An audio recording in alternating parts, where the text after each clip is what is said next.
Hamas के killer Gaza में चप्पे चप्पे पर फैल गए हैं और अब हिजबुल्लाह को लेकर जो रिपोर्ट सामने आई है उसने नेतन्याहू को परेशान कर दिया है। उत्तर कोरिया और हिजबुल्लाह के बीच पक्की दोस्ती देकर नेतन्याहू के साथ बाइडेन को भी लग रहा है कि इस युद्ध में परमाणु बम की एंट्री हो सकती है।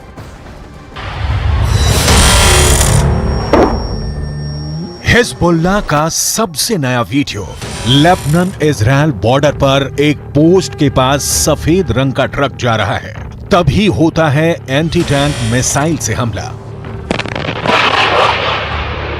इस हमले में ट्रक पूरी तरह जलने लगता है। उसमें क्या था ये कोई बताने को तैयार नहीं, लेकिन बाद में इजराइल की पोस्ट पर अचानक हरकत बढ़ जाती है। कुछ लोग भागते हुए नजर आते हैं। हिजबुल्लाह के इस पिन पॉइंट अटैक ने इजराइल में बहुत बेचैनी पैदा कर दी है। क्या हिजबुल्लाह उत्तरी इजराइल पर चढ़ाई करने वाला है? क्या हिजबुल्लाह सिर्फ इस बात का इंतजार कर रहा है कि गाजा में जैसे ही इजराइल की फौज फंसेगी वो उत्तरी बॉर्डर पर युद्ध शुरू कर देगा? हिजबुल्लाह के हमले का सही वक्त क्या हो सकता है? इसे लेकर नेतन्याहू से लेकर बाइडेन दोनों पसोपेश में हैं। हिजबुल्लाह ने लेबनान इजराइल बॉर्डर पर कई हमले करके साबित कर दिया है कि इजराइल की उत्तरी सीमा अब सुरक्षित नहीं बची है। अगर गाजा पर ग्राउंड ऑपरेशन शुरू होने के बाद हमास, हूथी और हिजबुल्लाह ने एक साथ इजराइल पर हमला किया तो इनको एक साथ रोकना इजराइल के लिए बहुत बड़ा चैलेंज बन जाएगा। और तब अमेरिका की मदद के बिना हालात ऐसे बन सकते हैं कि ये तीनों फोर्स इजराइल की सेना को रौंद कर आगे बढ़ जाए।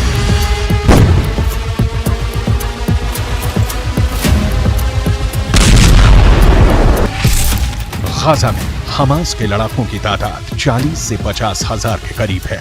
उत्तर की तरफ लेबनान में मिलिशिया हिजबुल्लाह की तादाद 1 लाख से ज्यादा है। इनके सामने इजराइल में एक्टिव और रिजर्व फोर्स मिलाकर 6 लाख से ज्यादा सैनिक हैं। ये आंकड़े बताते हैं कि इजराइल के पास 4 गुना ताकत है।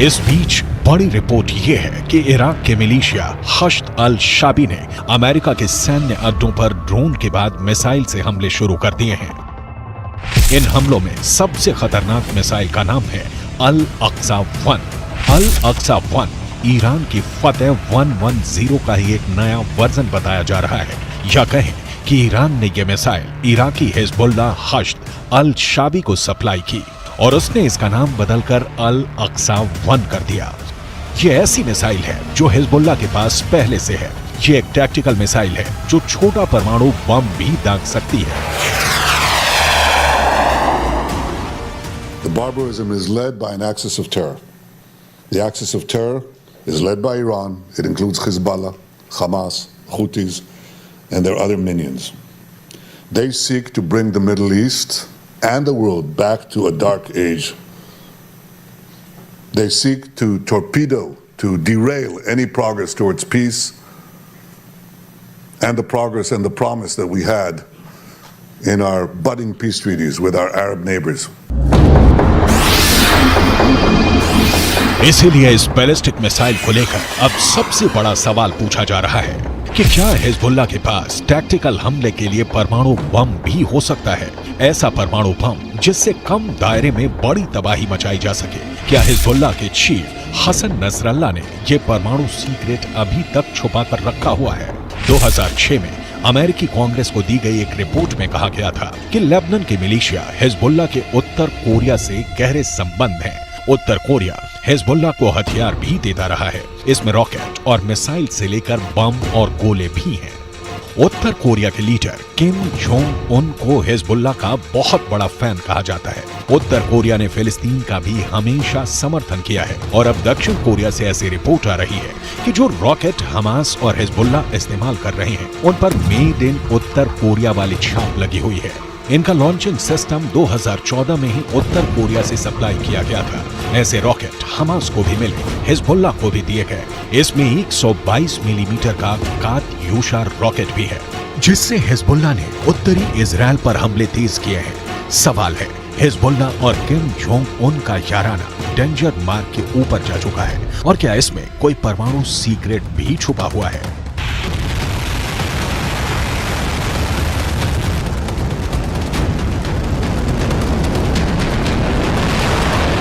फिलहाल इजराइल पर एंटी टैंक हमलों ने हिजबुल्लाह के इरादों को खतरनाक रूप दे दिया है। इजराइल हिजबुल्लाह के हथियारों को लेकर डरा हुआ है, क्योंकि उसने अब तक जो एक्शन दिखाया है उसमें इजराइल की कई बड़ी पोस्ट के चीथड़े उड़ चुके हैं। हिजबुल्लाह ने 3 तरह की एंटी टैंक गाइडेड मिसाइलें इस्तेमाल की। ये है कॉर्नेट, इसकी रेंज 5 किलोमीटर तक है। ये रूस की मिसाइल है, लेकिन अब ईरान इसका देसी वर्जन देहलाविया तैयार कर चुका है, और ऐसी बहुत सी मिसाइल अब हिजबुल्लाह के पास हैं। दूसरी है BGM-71 anti tank guided missile, range है 3.5 किलोमीटर। ये अमेरिका में बनी मिसाइल है, लेकिन अब इसकी नकल ईरान तैयार कर रहा है और उसने हिजबुल्लाह को सप्लाई की है। तीसरी है 85 कॉन्कोर्स, रेंज 4 किलोमीटर। ये भी रूस ने बनाई है, और अब ईरान में ये तोसान नाम से तैयार की जाती है। इजराइल ने सीरिया से खतरे को देखते हुए गोलान पहाड़ियों में भी टैंक पहुंचा दिया है।